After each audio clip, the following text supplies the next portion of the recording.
ओम नमः शिवाय। श्री शिवाय नमस्तोभ्यम। आप सभी का बानी भक्ति चैनल पर बहुत बहुत स्वागत है।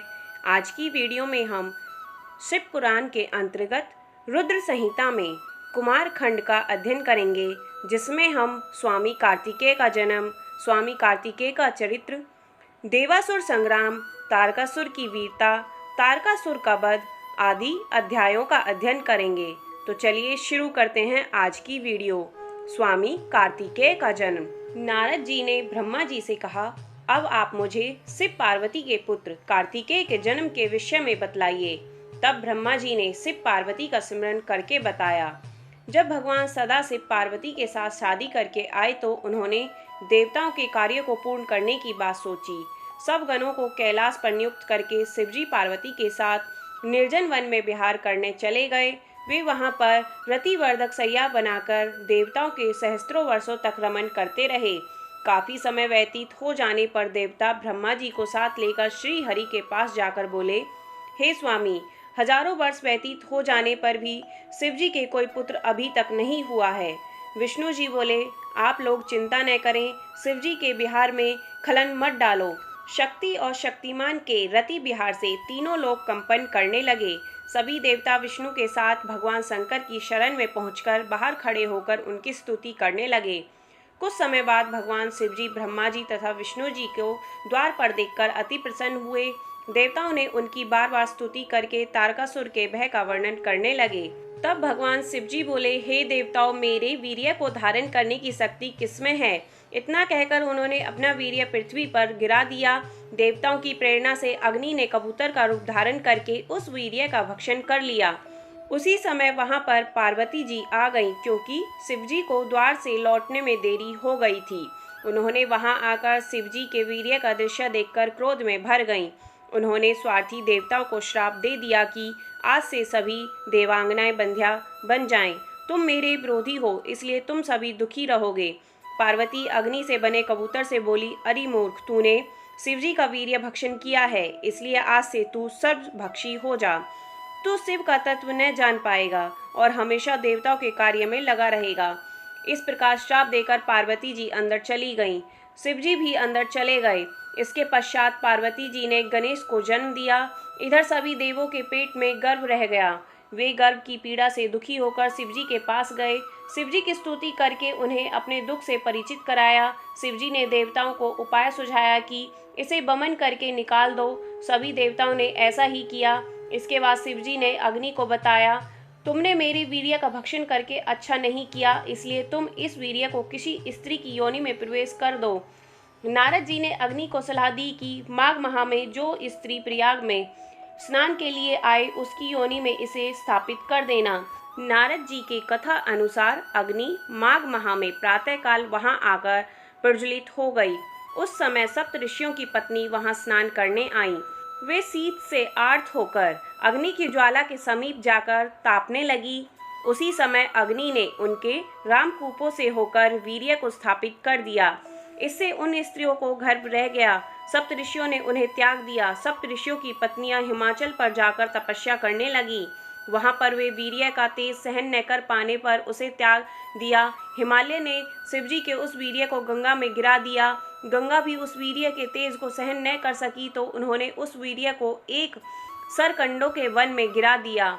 वहीं पर उस वीर्य से एक परम तेजस्वी बालक उत्पन्न हुआ। उसके 6 मुख थे। बालक के उत्पन्न होते ही शिव पार्वती के आनंद की कोई सीमा न रही। तीनों लोगों में प्रसन्नता छा गई। शिव पार्वती के बालक के पास पहुँचे। उस बालक पर फूलों की वर्षा होने लगी। देवताओं ने भी आनंद मनाया और दैत्यों के यहाँ अमंगल होने लगे। स्वामी कार्तिकेय का चरित्र।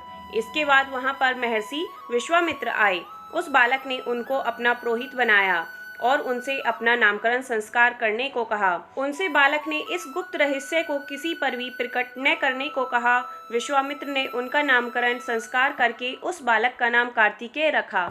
इसके बाद वहां श्वेत नामक एक अन्य ऋषि आए। उन्होंने कुमार का स्नेह से आलिंगन व चुंबन किया और उन्हें शक्ति और शस्त्र प्रदान किए। उन्हें लेकर कुमार क्रोच पर्वत पर चढ़कर शिखर पर पहुंच गए। स्वर्ग में जाकर उन्हें 6 कीर्तिकाओं मिली, जिन्होंने कुमार को प्रेम पूर्वक अपना दूध पिलाया। कुमार ने अपने 6 मुखों से उनका स्तनपान किया। उन्होंने कुमार को प्रेम पूर्वक पालन पोषण किया तथा दिव्य वस्त्र आभूषण पहनाए। बहुत समय व्यतीत हो जाने पर पार्वती ने शिवजी के उस वीर्य से उत्पन्न बालक के विषय में उनसे पूछताछ की। उनसे पार्वती जी को पता चला कि उस वीर्य से एक सुंदर बालक का जन्म हुआ है तथा स्वर्ग में कीर्तिकाएं उनका पुत्रवत पालन पोषण कर रही हैं। कुमार असंख्य वीरगणों के साथ नंदीश्वर के साथ माता कीर्तिकाओं से आज्ञा लेकर शिवजी से मिलने के लिए चल दिए। उसी समय कुमार कार्तिकेय को लेने के लिए एक दिव्य रथ को भेजा, जिसका निर्माण विश्वकर्मा ने किया। कुमार कीर्तिकाओं को समझाकर आध्यात्म ज्ञान देकर उस रथ में बैठकर शिवजी से मिलने के लिए चल पड़े। उन्होंने वहां पहुंचकर पिता शिवजी व माता पार्वती को प्रणाम कर देवताओं की वंदना की। समस्त गंगा आदि नदियां कुमार को देखने के लिए आईं। वह वहां आकर माता पार्वती की गोद में खेलने लगे। पार्वती जी ने पुत्र का उत्सव मनाया। शिवजी ने वेद मंत्रों द्वारा उनका अभिषेक किया। त्वष्टा ने ऋषि हरि की आज्ञा से उन्हें उनके लिए सुंदर नगर व महल का निर्माण कराया। कुमार उस महल में आनंद पूर्वक रहने लगे। एक बार स्वामी कार्तिकेय के पास नारद नाम का एक ब्राह्मण आया। उसने कुमार से कहा कि मेरा यज्ञ का बकरा कहीं चला गया है, इस कारण मेरा यज्ञ अधूरा रह गया है। आप सामर्थ्यवान हैं, अतः तलाश करवाकर मेरे यज्ञ को पूर्ण कराने की कृपा दृष्टि करें। कुमार ने अपना एक गण बकरे को ढूंढ कर लाने के लिए भेज दिया। वह गण बकरे को विष्णु लोक से ढूंढकर ले आया। वहां पर बकरे ने भारी उपद्रव मचा रखा था। स्वामी कार्तिकेय उस पर सवार हो गए। बकरे ने क्षण भर में ही सारी पृथ्वी की परिक्रमा करा दी। इसके बाद वह पूर्व स्थान पर आकर खड़ा हो गया। इस पर ब्राह्मण बोला, हे प्रभु, इस बकरे को मुझे दे दो, जिसे मेरा यज्ञ पूर्ण हो सके। कुमार बोले, हे ब्राह्मण, यह बकरा वध करने योग्य नहीं है, अतः यह तुम्हें नहीं मिलेगा, परंतु मेरे आशीर्वाद से तुम्हारा यज्ञ इसके बिना ही पूर्ण हो जाएगा। यह सुनकर ब्राह्मण अपने घर को चला गया। देवासुर संग्राम। ब्रह्मा जी नारद जी से बोले, जब देवताओं और असुरों में विनाशकारी युद्ध शुरू हुआ तो दैत्यों ने तारक ने अपनी परम शक्ति को इंद्र पर चला दिया। इससे इंद्र घायल होकर अपने हाथी ऐरावत से नीचे गिर पड़े। अपनी रण कुशलता से असुरों ने सभी लोकपालों को परास्त कर दिया और देवताओं को मार मार कर भगा दिया। असुर सिंधनाद करने लगे। बड़ा कोलाहल मच गया। यह देखकर वीरभद्र क्रोधित हो गए। वे वीरगणों को साथ लेकर तारक के निकट जाकर भीषण युद्ध करने लगे। इस युद्ध में त्रिशूल, पास, रिष्टि, खड़ंग, पारसा आदि का प्रयोग हुआ। वीरभद्र ने असुर तारक को घायल कर दिया। वह मूर्छित होकर पृथ्वी पर गिर पड़ा। इसके बाद महाकोटकी तारक ने वीरभद्र को युद्ध भूमि से भगा दिया। देवता भी भागने लगे। अब भगवान विष्णु तारक से युद्ध करने लगे। उन्होंने उस पर गदा, चक्र आदि से प्रहार किया। तारकासुर की वीरता। ब्रह्मा जी कुमार कार्तिकेय के पास जाकर बोले, हे पुत्र, इस तारक को मेरा वरदान प्राप्त है कि उसे शिव व विष्णु आदि कोई नहीं मार सकता। आप इससे युद्ध कीजिए, क्योंकि यह तुम्हारे अतिरिक्त किसी दूसरे से नहीं मर सकता है। मेरी बात सुनकर कुमार कार्तिकेय उल्का के समान चमकती अपनी शक्ति को लेकर चल दिए। उन्हें देखकर तारक भी शक्ति उजागर प्रहार करने लगे और बोले, अरे मूर्खों, तुम लोगों ने इस बालक को मरने के लिए मेरे सामने क्यों भेज दिया है? ऐसा करते तुम्हें शर्म नहीं आई? विष्णु तो हमेशा से ही निर्जल और छली हैं और अविवेकी रहे हैं। इंद्र भी ऐसा ही है।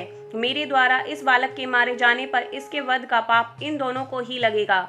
हे बालक, तुझे अपने प्राण बचाने हो तो मेरे सामने से भाग जा।